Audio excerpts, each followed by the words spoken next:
Thanks so much for joining us. I'm Carol Jenkins. The program is Black America, and our guest today is Lisa Price. You most likely know her company, Carol's Daughter, a line of terrific beauty products for women of color. She created a major business. Upscale magazine tapped her as one of the most influential people in the United States. That's a pretty big honor. We'll talk about how she did all of this. Thanks so much, Lisa, for being with us today. Thank you. I was just telling our producer that when I just had one of my granddaughters in Canada recently, and I was using your product on her hair, during that. I said, come here, let's get you curled. So thanks so much for what you've added to all of our lives and in terms of creating Carol's Daughter products. It's been a true labor of love. And now 25 years of celebrating from that first mixture in your kitchen. Yes. To this day where you are a part of the mega universe of L'Oreal. Talk to us a little bit about how it all started. And I also want to know who Carol is too. Well, Carol was my mom, and I named the company Carol's Daughter because it was one of the things that I was and something of which I was very proud. And when I said it, I remember getting like goosebumps in on my skin and like the butterflies in my stomach and that sort of intuitive feeling that you've hit on something good. And I trusted that instinct. And what I love about it is that was the first experience as an entrepreneur, even though I really wasn't one yet, but that was that first experience of trusting my gut and being able to identify myself within the world as a product of being someone else's child. What I learned from her, what I learned from my father, what I learned from my family is so key to how I've moved through the world and how we've chosen to move through the world as a brand. So we always ask our guests to place themselves in Black America. So tell us about Carol, tell us about your dad, tell us about, I know Brooklyn is a big part of your story. Yes. I have been in Brooklyn my entire life. I'm definitely a Brooklyn girl. I love Brooklyn. Well, the interesting thing is that Brooklyn used to be sort of like an outpost. Now yes. Brooklyn is very cool. But those of us from Brooklyn always knew that. Always knew that, right? Great. My dad came from New York as well. His mom was of Jamaican and Trinidadian descent. His dad was from Virginia, and he lived in the Bronx and Queens and then moved to Brooklyn with my mom. And my mom's parents came here from Trinidad, had all 7 of their children here in Brooklyn, and my mom was the baby of the 7. And the house where I live has pretty much been a house I've been associated with my entire life. The house next door to mine was my grandmother's house. I bought my house from my Aunt Sylvia and Uncle Robbie.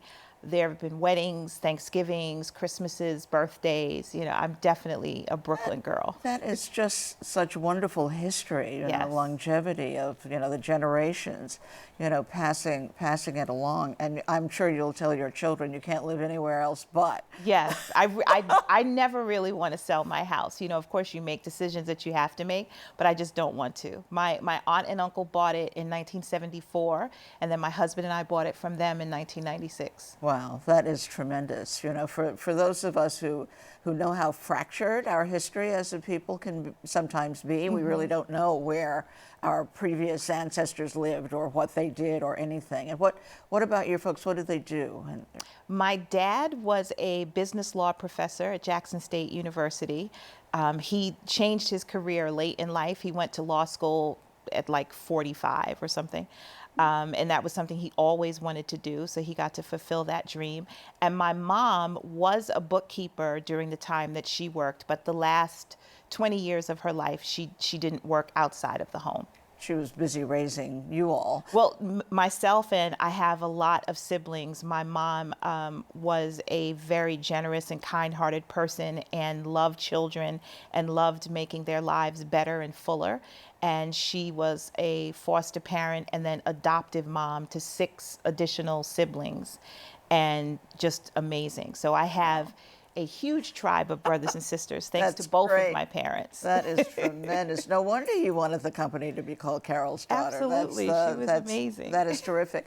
We have a clip that I want to play now celebrating this 25th year. It happened, what, in May of this year? Yes. So let's take a look at that clip and we'll talk on the other side. It's time to celebrate our beauty and strength, to be held to a standard only we create, to live in a world without doubt, without limits, to embrace who we were born and made to be, with no rules and no one to please, no apologies. Look how our hair curls into swirls and lights up every room we enter. Look how our tresses glow. Look how our wingspan stretches, each strand and smile, kissed by a nourishing sun, is a praise of our grandmothers and aunties, is a praise to our sisters and cousins and our many reflections. Look at our crown. We are our mother's glory. Because of our determination, our daughters will say, no apologies, I'm me. I am born from my mother's love and made to thrive. Just absolutely love that. Thank you. Congratulations, Thank you. not only on the products, but on the imaging that's being done. Now, you were telling me that you use this on social media Yes. a lot. Talk to us about your outreach in that direction. Well, for this year, we wanted to celebrate having been in the industry for 25 years to still be a brand that's relevant, but not just that, being one of the initial voices to start the conversation and remembering what it was like when we did have to make apologies. And sometimes today we still do. We're just not making apologies about our hair, but you know, some of us have to make apologies for being upset about unfair rulings, as we've seen recently. You're not talking about Serena, are you? Not at all. Not at all. We're still fuming over that. Yes. So, you know, it was about celebrating. This is who we are, and we're not making apologies for it. We're going to be who we wish to be, and standing in that authenticity and standing in those words. So this authenticity that you bring to us now came out of a formula in your kitchen that your mother encouraged, by the way. You know, but what was you were in TV? You know, you were a writer and a script supervisor and all of that. Had a flourishing career in television, and yet here you are in your kitchen. What brought you to that? Test? I think because of the fact that I worked in television production and loved it. I loved my job. So when I came home from working, I didn't have that, oh, thank God I'm home kind of feeling, because my work was rewarding. So I started playing around in the kitchen, and honestly, I started with body and not hair. I've always had very dry skin. I could never find moisturizers that worked well. And this was before we all had Amazon, and now we all have access to shea butter. You know, like these things were not in Dwayne Reed, all those years ago. So I began to play around with these different recipes just to make something for myself, make something for my husband. I would give it to my mom, my brothers and sisters, and just share it with people. And, you know, like you said, my mom encouraged me to sell at a church flea market. But it really just started from this, you know, curiosity, and I can probably make something better for myself. And it was something that grew slowly and organically. And then I realized, oh, if I don't want to do the television production thing forever, maybe I could do this. You have choices. Yes, you have choices. So that tell us the evolution, the point at which you realized that you could separate yourself from a 9 to 5 or in television a 9 to midnight job. Exactly. And have your own business. That happened when I was getting ready to give birth to my first son, Forrest, who's now 22. I sort of added up the hours, the time, how much I would have to pay a babysitter if I go to work between these hours and then come home and try to do the business for this number of hours and then go back to work the next day. And then it was like, and when do I take care of the baby? It just didn't add up. And that was the point where I made the choice and I said, okay, I'm going to stop working outside of the home and I'll be at home with him and do this. And that was what year? That was February of 1996 when I left. 96. He was born in March. So that's pretty quick, 3 years into experimenting, and you decided that you could leap. It was scary, but yeah, right now it worked out. It was so interesting because I must have missed this in reading about you. It said that you gave customers the recipes online for things is that. What I would do when social media did become a thing, right? We started to do DIY videos, and I would give lessons and recipes on things that may have been a part of the brand in the early days, right, but are just a bit too difficult to make in quantities of thousands today, and to keep safe on the shelf. So things that would no longer be a part of the line now, they could make at home. That's incredible. That's you figured out a way to use social media to everybody's benefit. Now this whole meeting, I want to know how, because everybody wants to meet Oprah, of course. Everybody. I still want to meet. Well, I've met her, but I want to know Oprah, right? I want to be Gail's best friend. You know.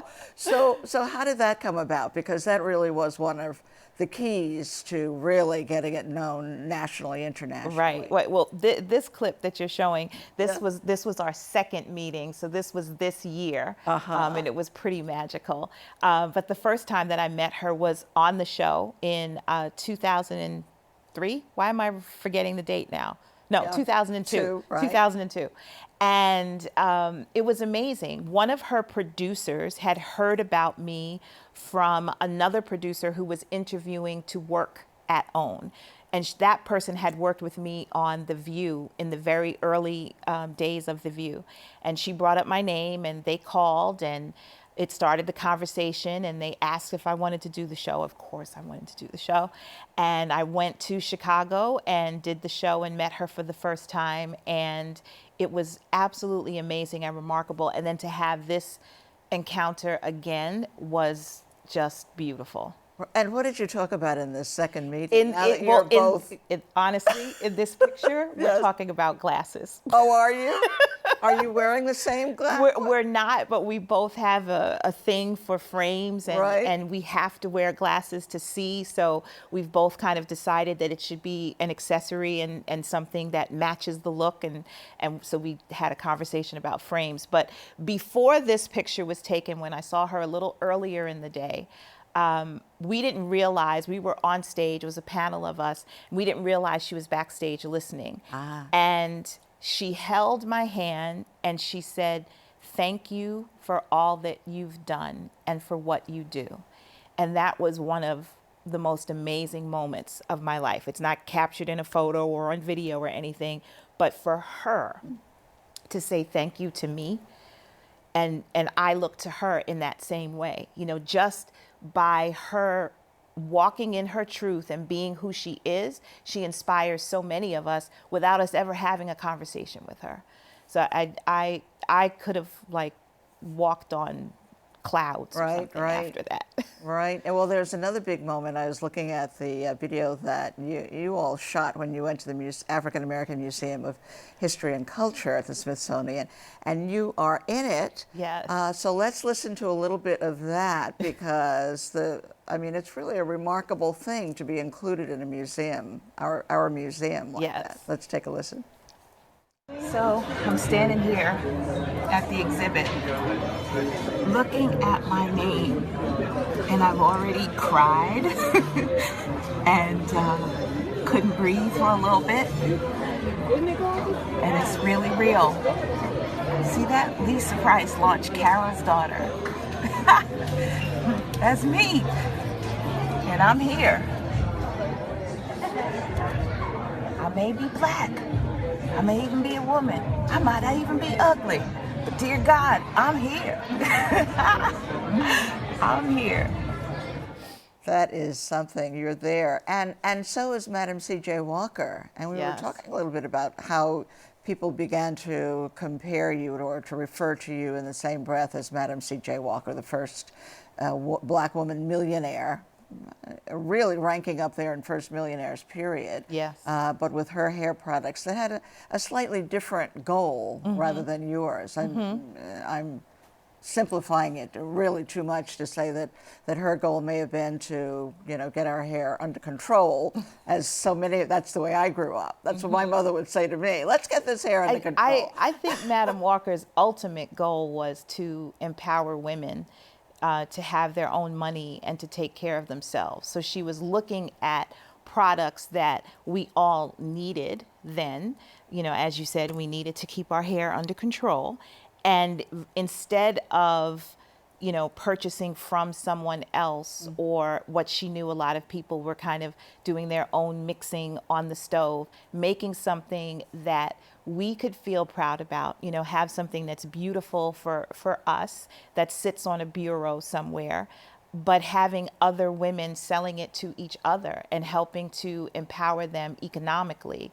And that is the thing that I've always admired about her story when I first heard it, that she didn't just think of, well, what can I do for myself to get myself out of the situation that I'm in and to be more empowered. She brought other people with her. Yeah, and in fact, you're right, because some of the most compelling scenes of her videos and et cetera are of thousands of women who she enlisted as salespersons for. Yeah. So before, you had an Avon, you had a Madam Walker. Right, right. That idea. So now the Carol's Daughter, Lisa Price story, has this trajectory: Oprah, and then Home Shopping Network, and then Target. And talk to us about now the decision to sell the company that you've created to L'Oreal, one of the biggest in the business in the world. Because there are so many of us in the Black community who always have I'm so sorry that it's not ours anymore. It's Right. the same thing that happened to Essence Magazine, for instance, that then was sold to Time Inc. So talk to us about the thought process for that. Well, at the time that Carol's Daughter was being built, to be able to have the infrastructure to go into a department store like Macy's, to be on a network like HSN, we took on equity partners. When you take on equity partners, you know that there has to be an exit strategy for them. So I always knew for many years that that would be the plan. That's not necessarily what our customers knew or understood, which I understand, but this is just a part of business. So unless I had happened to be an independently wealthy person who could write checks to the investors and say, okay, it's been a great 3 years, thanks so much, but I'm going to take it back now, I needed to have that exit strategy. So in my mind, I wanted that particular chapter to end in a way that made sense. I wanted to have a strategic partner who understood the brand, who understood the consumer, who understood me. And that was something that I found in L'Oreal. We met with others. I didn't feel the same affinity with them. And I'm very, very grateful that it worked out the way that it did. I understand the feelings from the community and being upset and feeling as if something's been taken away. And the way that I choose to look at it is it's going to take a very long time for us to have parity with our white counterparts. So there are going to be more sales of businesses that you might not like. And eventually, when we truly build wealth, and we're not just rich, but we build actual wealth, we may be in a position to keep things. That's not the case today. So to grow, you have to do this. It enabled me to continue the Carol's Daughter story in a way that makes sense for it and for me. And it enables me to give my children a bit more of a financial foundation than I had coming up. So who knows what will come from them or from their children. And then who knows what I'll do when I'm 67? Who knows? Right. No, I think you explained that very, very, very well. And so you remain an upper level executive L'Oreal. We did the acquisition 4 years ago, and I've been there every day since. I was in the office yesterday. Still 9 to 5, 9 to midnight? Well, it depends. It depends on what's going on with the schedule. Today, I'm acting like it's still a summer Friday. So I saw a clip we're going to play with your daughter, actually, and the latest. So you're the face and the woman who represents, as well you should, Carol's daughter. But it's a fashion show called Texture on the Runway, and this year we did a mother-daughter theme. So my daughter walked the runway with me. Right. That's terrific. So you have the 2 boys and a girl. Yes, right? yes. So that's the next generation. And now we're seeing this. This clip of you rapping, and as you said, we could show it up, but we don't have the rights to it. So, yes. The thing about this show is, every brand that participates, we get to present and do something, that we think is going to be exciting and different. And we did a great show last year. And, this year I came up with this idea, but I felt like I really didn't think it through. Like I thought of it like, oh, it'd be really cool if I rapped. And then when everybody was excited about it, it was kind of like, wait, what did I just do? I have to learn how to do that. I know. And here's your gorgeous daughter. There's Becca, yeah. Oh, that's great. She was proud of me, so I think I did a good job. That's great. That's great. You see, there in this new executive life, you have to learn how to rap. You're not exactly there. So my family was subjected to rehearsals for about 3 weeks as I memorized and tried to match the flow of Mr. Carter. Oh, that's great. That's great. So tell us what you think. You tell, as you always have, the Carol's daughter story so well. What is the story that you say to other entrepreneurs, Black business women and men, as they try to follow this path that you're on? What's the advice that you would give to them? Well, the first thing is they have their own path. So you can learn from others and look at what others have done, but you don't want to try to follow their path because you never want to be confused with what is your path. And then another really important thing is to not worry about messing up. I think entrepreneurs in general, whether they're people of color or not, do have a fear of having to be perfect. Women even more so. Women of color even more so. We tend to feel like this is our one shot at something and we might not get another one. So we've got to do great. We were brought up with, you have to do twice as much work to get half as much as everyone else. And we carry that into entrepreneurship. But it isn't how entrepreneurship works. You learn from the mistakes and you learn from the failures and the mishaps. And the key is to learn as quickly as possible, lick your wounds and keep on moving and not let it completely derail you. So I feel like that is one of my most important jobs, especially for people of color, because we have not been given the luxury of failing and picking ourselves back up and going forward and doing it again. If we get a shot, we get one, and that's it. Right. That's great advice. We always ask our guests as we're closing, you have to come back because it's such a great conversation. The strength, the power of Black America. What do you think that is? Our resilience, our storytelling, not letting each generation forget what came before. And despite what is done to us and what is said to us, we still keep getting up and we forgive and we move through the world with so much love and compassion, even though it isn't given to us at all. And I think that is amazing. And it's something that I see as being unique amongst us. And perhaps it's because what we've gone through and what our ancestors have gone through, we know that is the only way to be. We have to love. We have to be compassionate. We have to be kind because we know how awful hate it really is. We've experienced it. And in these, what some would describe as perilous times, difficult times especially, what advice do you give? What are your thoughts on navigating through this particularly awkward, some would say depressing and dangerous period? I think it's important to listen and to do research and read. I can't tell you how many times I've seen a post or a clip and I look at it and say, I can't believe that person actually said that.